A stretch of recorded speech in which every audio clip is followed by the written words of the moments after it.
Good evening dear students. आज हम second part आपके लिए दे रहे हैं इस लेसन के, जिसका नाम है लॉस्ट स्प्रिंग। अनीस जंग, जिन्होंने ग्रामीण परिवेश को बड़ी अच्छी तरह से चित्रित किया था। आपने देखा कल एक परिवार साहिब आलम का मिला था, आज दूसरा परिवार है। मुकेश से मुलाकात करते हैं। Mukesh family is among them. Mukesh का परिवार उन्हीं में से एक है। None of them know that it is legal for children like him to work in the glass furnace with high temperature in डिग्नी cells without air and light. Mukesh का परिवार उन्हीं गरीब परिवारों में से एक है, फिरोजाबाद के परिवारों में से एक है, जहाँ पर चूड़ियों का काम होता है। None of them know that it is illegal for children. उनमें से कोई नहीं जानता है कि ये बच्चों के लिए इलीगल है, अवैधानिक है, संवैधानिक नहीं है। Children like him to work in a glass furnace, कि उन जैसे बच्चों से कांच की भट्टियों में काम करवाया जाए, विद हाई टेम्परेचर, जिसका तापमान बहुत ऊंचा होता है, उच्च होता है। इन डिंजी सेल्स, गंदी कोठरियों में, विदाउट एयर एंड लाइट, जहां न तो हवा होती है और न प्रकाश। That the law if enforced, यदि लॉ इन्फोर्स किया जाए, लागू किया जाए, could get him and all those 20,000 children out of the hot furnace. अगर कानून लागू किया जाए तो 20,000 बच्चों को उन गर्म भट्टियों के पास से बचाया जा सकता है। Where they slog their daylight, जहाँ वे दिन के प्रकाश में कठिन परिश्रम करते हैं। Often losing the brightness of their eyes, और अक्सर अपने आँखों की चमक को खो देते हैं। Mukesh eyes beam as he volunteers to take me home. Mukesh की आंखें चमक उठती हैं जब वह स्वेच्छा से मुझे घर ले जाने के लिए तैयार होता है। Which he proudly says is being rebuilt, जिसको बड़े गर्व से वो कहता है कि मेरा घर पुनः बन रहा है। We walk down stinking lanes, लेखिका उन बदबूदार गलियों से होकर जाती है। चोक्ड विथ गार्बेज, जो कूड़े के ढेरों से पटी पड़ी हैं। Which he proudly says is being rebuilt, जिसे वो गर्व से कहता है। चोक्ड विथ गार्बेज, कूड़े के ढेरों से भरी हुई हैं। Past homes that remains hovels with crumbling walls, वो गलियों से गुजरता है जहाँ की दीवारें क्रम्बल है, टूटी हुई हैं। उबली डोर्स, डगमगाते हुए दरवाजे हैं। नो विंडोज, दरवाजे हैं लेकिन खिड़कियां नहीं हैं। Crowded with families of humans, मानव के परिवारों से भरे पड़े हैं। एंड एनिमल्स, और पशुओं का भी परिवार उन्हीं घरों में रहता है। को एग्जिस्टिंग इन ए प्रीमिवल स्टेट, साथ साथ एक ही घर में मानव और पशु रहते हैं, जैसे आदिम युग के रहने वाले हों, इस तरह से रहते हैं। He stops at the door of one such house, ऐसे ही घर के एक दरवाजे के पास मुकेश रुकता है। बैंक्स ए ओबली आयरन डोर, एक डगमगाते हुए लोहे के बने हुए दरवाजे पर ठोकर मारता है विथ हिज फुट, अपने पैर से। एंड पुशेज इट ओपन, और धक्का देकर इसे खोलता है। He enter a half built shack, वो आधी बनी हुई झोपड़ी में प्रवेश करता है। In one part of it thatched with dead grass, इसके एक हिस्से में छप्पर घास से छा करके रखा गया था। It is a firewood stove over which sits a large vessel of sizzling spinach leaves, और इस छप्पर के नीचे एक फायरवुड स्टोव था, लकड़ियों से जलने वाला चूल्हा था। Over which sits a large vessel of sizzling, जहाँ पर उबलने के लिए एक बड़ा सा बर्तन चढ़ा हुआ था, स्पिनिच लीव्स, जिसमें स्पिनिच की पत्तियाँ थीं, स्पिनिच की पत्तियाँ उस पर उबल रही थी, पालक, spinach, on the ground in a large aluminium plates, और ज़मीन में बड़ी बड़ी एल्युमिनियम की प्लेटें थी, आर मोर चॉप्ड वेजिटेबल्स, और उसमें कुछ कटी हुई सब्जियां भी थीं। A frail young woman is cooking the evening meal for the whole family, एक दुबली पतली सी युवती सबके लिए सायंकाल का भोजन पका रही थी। Through eyes filled with smoke she smiles, आँखों में धुआं भरा हुआ था और उस धुएं युक्त आँखों से वो मुस्कुराती है। She is the wife of Mukesh elder brother, वो मुकेश के बड़े भाई की पत्नी है। Not much older in years, उम्र में ज़्यादा बड़ी नहीं है। She has begun to command respect as the bahu, the daughter in law of the house, लेकिन घर में उसे घर की बहू के रूप में सम्मान प्राप्त था। Already in charge of 3 men, her husband, Mukesh and their father, पहले से ही इंचार्ज थी, वो 3 लोगों की जिम्मेदारी थी, मुकेश और उसका पिता। When the older man enters, she gently withdraws behind the broken wall, जब बूढ़ा व्यक्ति प्रवेश करता है वो धीरे से टूटी हुई दीवार के पास खिसक जाती है। And brings her veil closer to her face, और अपने घूंघट को अपने चेहरे पर डाल लेती है।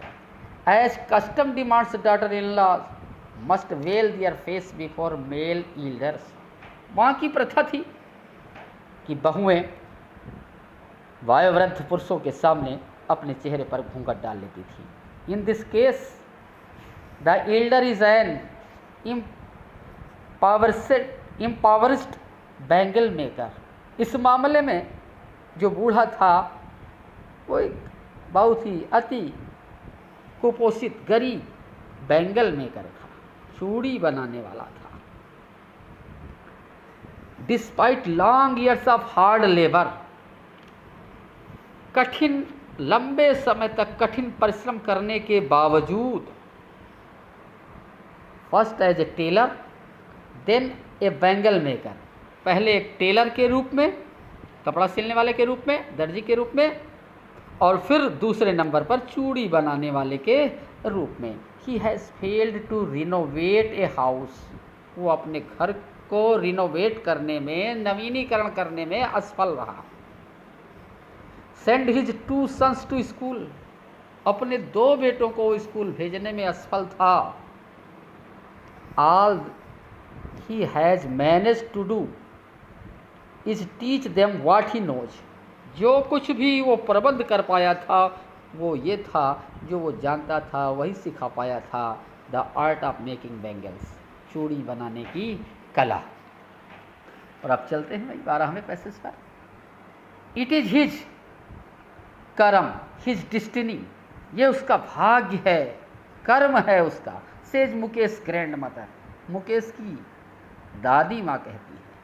Who has watched her own husband go blind with the dust from polishing the glass of bangles, जिसने देखा था अपने पति को बैंगल्स, चूड़ियों, कांच की चूड़ियों पर पॉलिश करने वाली धूल से उसकी आंखें अंधी हो गई थी। Can a god given lineage ईवर be broken, क्या ईश्वर द्वारा दी गई इस लाइनेज को, वंश परंपरा को कभी तोड़ा जा सकता है? लाइनेज, वंश परंपरा को कभी तोड़ा जा सकता है? सी इम्प्लाइज, जो कहती है, born in the caste of bangle makers, अरे चूड़ी बनाने वाली जाति में हमने जन्म लिया है। They have been nothing but bangles, यहाँ कुछ नहीं है सिवाय चूड़ियों के। इन द हाउस, घर में, इन द यार्ड, आंगन में, इन एवरी अदर हाउस, हर दूसरे घर में, एवरी अदर यार्ड, हर दूसरे घर के आंगन में, every street in Firozabad, Firozabad की प्रत्येक गलियों में स्पाइरल्स ऑफ बैंगल्स, चूड़ियों की मालाएं, सनी गोल्ड, सुनहरे कलर की, पैडी ग्रीन, धान के समान हरे रंग की, रॉयल ब्लू, शाही नीले रंग की, पिंक, गुलाबी कलर की, पर्पल, बैंगनी कलर की, every colour born out of the 7 colours of the rainbow. इंद्रधनुष के 7 रंगों से उत्पन्न होने वाले प्रत्येक रंगों की चूड़ियां उनके घरों में, आंगन में, हर जगह। लाइन माउंट्स इन अनकेम्प्ड यार्ड्स, ढेर के ढेर लगे रहते थे उनके कमरों में, घरों में, आंगन में। Are piled on 4 wheeled hand carts, जिसका ढेर लगाया जाता था 4 व्हील्ड, 4 पहियों वाली हैंड कार्ट्स, हाथ से ले जाने वाली गाड़ी में। Pushed by young man along the narrow lanes to the centre town, जिन पर नवयुवक खींच करके ले जाते थे नगर की ओर। एंड इन डार्क हटमेट्स, और इन अंधेरी झोपड़ पट्टियों में, next to lines of flames of flickering oil lamps, next to line of flames of flickering oil lamps, तेल के दियों के प्रकाश की ज्वालाओं में लाइन से बैठे हुए sit boys and girls with their fathers and mothers, बच्चे और बच्चियां बैठे होते थे अपने माता पिता के साथ। Welding pieces of coloured glass into circle of bangles, रंग बिरंगे कांच के टुकड़ों को गोलों में जोड़ते हुए आपको दिखाई पड़ते थे। Their eyes are more adjusted to the dark than to the light outside, उनकी आँखें बाहर के प्रकाश के बजाय अंधेरे से ज़्यादा एडजस्टेड थी। That is why they often end up losing their eyesight before they become adults, यही कारण था एडल्ट होने से पहले ही उनके आँखों की रोशनी चली जाती है, प्रौढ़ होने से पहले ही भी अपनी आँखों की रोशनी को खो देते हैं। और आप अगला पैसेज देखें। Savita, a young girl in a drab pink dress, sits alongside an elderly woman. Savita एक छोटी सी बच्ची है जो पिंक कलर की ड्रेस पहने है। Sits alongside an elderly woman, एक वयोवृद्ध महिला के बगल में बैठी है। सोल्डरिंग पीसेस ऑफ ग्लास, कांच के टुकड़ों को जोड़ रही है। As her hands move mechanically like the tongs of a machine, अरे यंत्रवत उसके हाथ चलते हैं जैसे मशीन के चिमटों की तरह। आई वॉन्डर, मैं सोचती हूँ, if she knows the sanctity of the bangles, क्या वह चूड़ियों की पवित्रता को जानती है। सैंक्टिटी, पवित्रता। सी हेल्प्स मेक, जिनको बनाने में वो मदद करती है, उन चूड़ियों की पवित्रता को वो जानती है। It symbolizes an Indian women's सुहाग, ये भारतीय महिलाओं के सुहाग का प्रतीक है। ऑस्पिशियस इन मैरिज, विवाह में इसका प्रयोग होता है। It will dawn to her suddenly one day when her head is draped with a red veil. It will dawn on her suddenly one day, एक सुबह अचानक आएगी जब उसके सिर पर ड्रैप्ड विथ रेड वेल, लाल रंग का घूंघट डाला जाएगा। Her hands died with Hina, उसके हाथों को हिना, मेहंदी के पत्तियों से लाल लाल रंगा जाएगा। And red bangles rolled into her wrist, और लाल लाल चूड़ियाँ उसकी कलाई में पहनाई जाएंगी। She will then become a bride, और तब वो एक दुल्हन बन जाएगी। Like the old woman beside her who became one many years ago, ठीक वैसी ही जैसी वो वृद्ध महिला कई वर्षों पहले एक दुल्हन के रूप में आई थी। She still has bangles on her wrist, उसकी कलाई पर अब भी चूड़ियाँ हैं। But no light in her eyes, लेकिन उसकी आँखों में चमक नहीं है।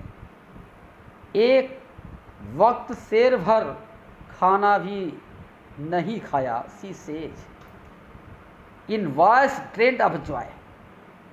वो कहती है कि एक वक्त भी उसको भरपेट भोजन नहीं मिला। शेर भर खाना खाने का मतलब है भरपेट भोजन उसको कभी नहीं मिला। In a voice drained of joy, उसके स्वर में आनंद का कोई भाव नहीं है, समाप्त हो गया। She has not enjoyed even one full meal in her entire lifetime. उसने अपने संपूर्ण जीवन में कभी एक भी बार पूर्ण भोजन नहीं किया, भरपेट भोजन नहीं किया था। That is what she has reaped. क्या मिला था उसको? यही। Her husband an old man with a flowing beard says, उसका पति जो एक बूढ़ा व्यक्ति था, अपनी दाढ़ी को लहराते हुए कहता है, I know nothing except bangles. मैं चूड़ियों के अलावा कुछ नहीं जानता हूँ। All I have done is make a house for the family to live in. जो कुछ भी मैं कर पाया हूँ, केवल एक घर बना पाया हूँ परिवार को रहने के लिए। Hearing him one wonders if he has achieved that many have failed in their lifetime. Hearing him, उसकी बात सुनकर one wonders, कोई भी सोचता है if he has achieved what many have failed in their lifetime, उसने वो कर लिया है जो अनेक अपने संपूर्ण जीवन में करने में असफल रह जाते हैं। He has a roof over his head, जी हाँ, उसके सिर पर एक छत है। The cry of not having money to do anything except carry on the business of making bangles. The cry of not having money, धन न होने की गूंज। To do anything except carry on business of making bangles. अरे चूड़ी बनाने के अलावा और भी कुछ काम करने के लिए धन न होने की गूंज सुनाई पड़ती। Not even enough to eat, खाने के लिए नहीं है।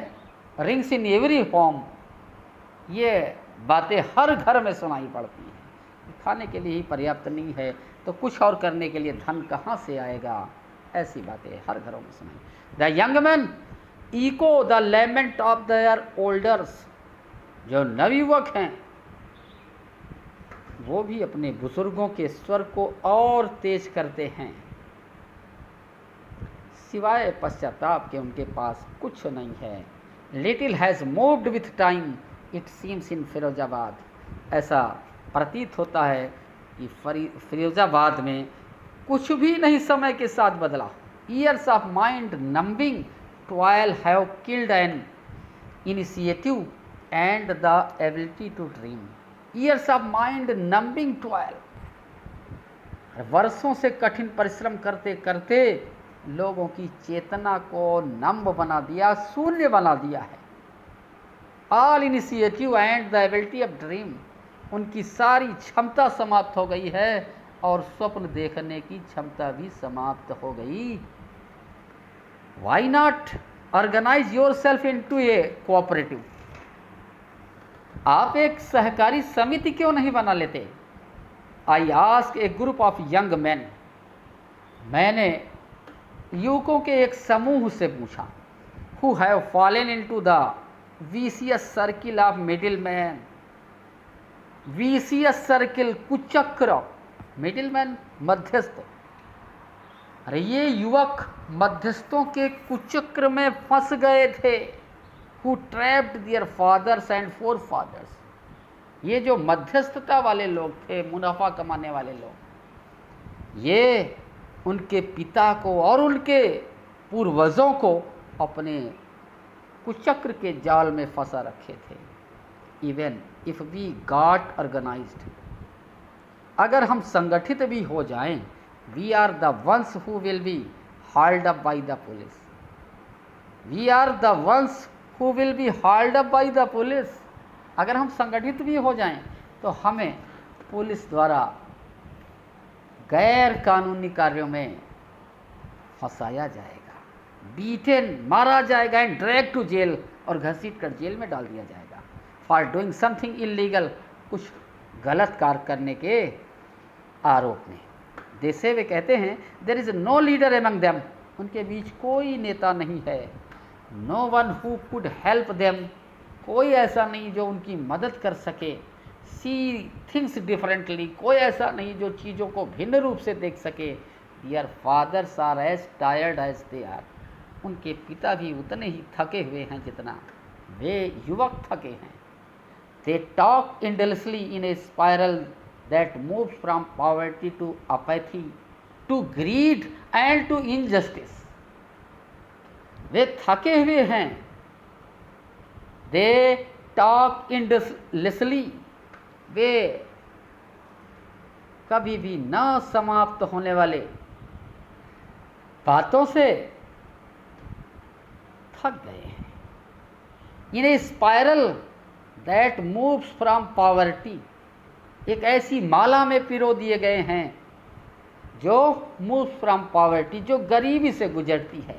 गरीबी से पॉवर्टी टू अपैथी, गरीबी से उदासीनता की ओर जाती है, और अपैथी टू ग्रीड, और अपैथी से उदासीनता से लालच की ओर जाती है, एंड टू इनजस्टिस, और फिर अन्याय की ओर जाती है।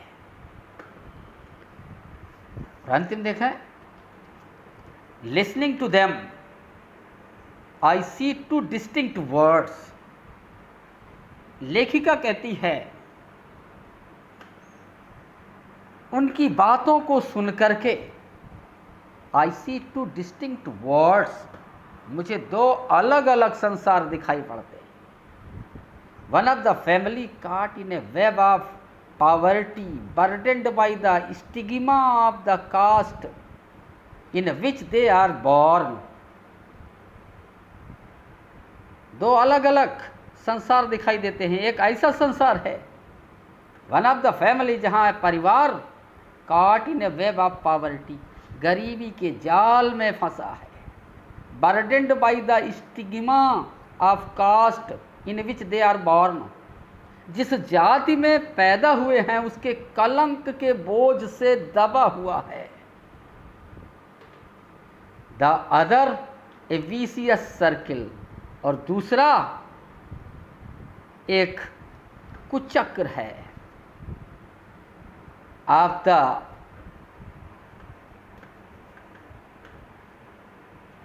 कुचक्र ऑफ द साहूकार्स, दूसरा साहूकारों का कुचक्र है, बिचौलियों का कुचक्र है। द मिडिल मैन, साहूकार जो धन देते हैं, मिडिल मैन जो दलाली करते हैं।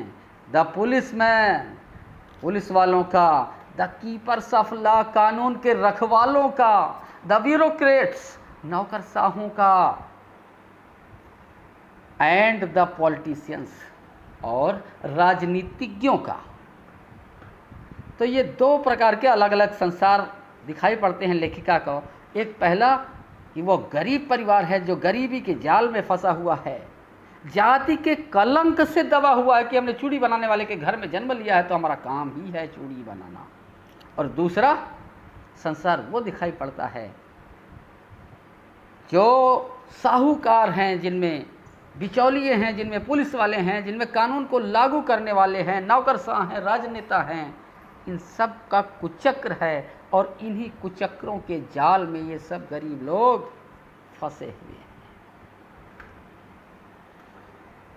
और आगे देखें, together they have imposed the baggage on the child that he can baggage on the child that he can not put down. Together they have imposed, दोनों ने साथ साथ मिल करके imposed the baggage on the child, बच्चे के ऊपर baggage को डाल दिया है, ऐसा बोझ लाद दिया है। That he can not put down, जिसे वो उतार नहीं सकता है, अलग रख नहीं सकता है।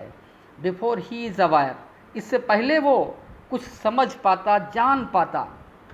ही accept it as naturally as his father, वो उसी स्वाभाविक रूप से स्वीकार कर लेता है जैसे उसके पिता ने स्वीकार किया था। टू डू एनीथिंग एल्स, कुछ दूसरा करने को जानने से पहले वुड मीन टू डेयर, कुछ किसी to do anything else would mean to dare, कुछ दूसरा करने का अर्थ है साहस करना, साहस करना, डेयर करना।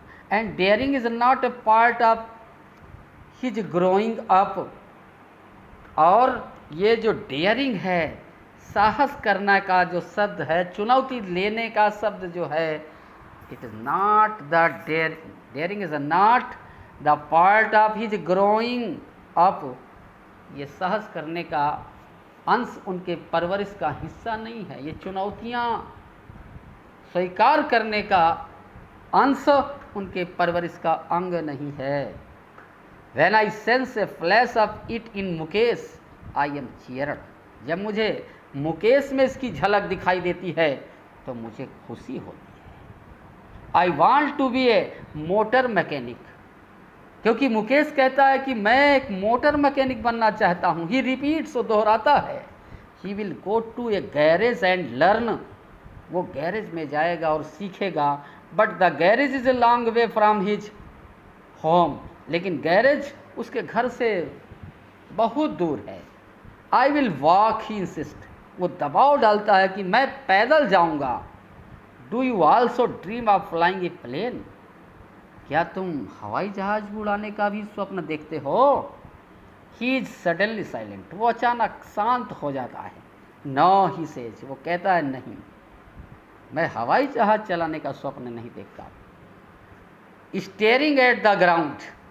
ज़मीन पर घूरते हुए, एक जगह पर देखते हुए, इन हिज स्मॉल मर्मरिंग, अपने छोटे से शब्दों में कुछ धीरे धीरे कहता है। There is an embarrassment. एक घबराहट है, एक शर्मिंदगी का भाव है।